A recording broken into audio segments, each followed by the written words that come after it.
Ili kuongeza stima Kilifi County hii, pia tunaongeza transmission line ingine kutoka Malindi kwenda Weru mpaka ifike Kilifi, ndio tuwe na stima ya kutosha hii Kilifi County, ndio tufikishe stima kwa nyumba ya kila mwananchi. Mnasema tuendelee ama tuendelee?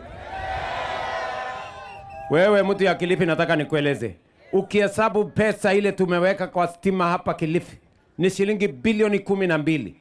6.9 billion ya kusukuma transmission line kutoka kule Malindi kwenda Weru mpaka Kilifi. Another 3.4 billion ya kutoka Rabai Bomani mpaka Kilifi.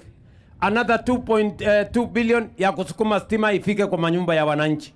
Hiyo ni kwa sababu nimesema hatutaki tena siasa ya ubaguzi. Hatutaki tena sehemu ya pwani ikae vile ilikaa siku nyingi. Wamebaguliwa, wameachwa nyuma. Ndio tumetengeneza serikali ya broad based ya kuunganisha Wakenya wote na kusawazisha maendeleo sehemu zote za taifa letu la Kenya.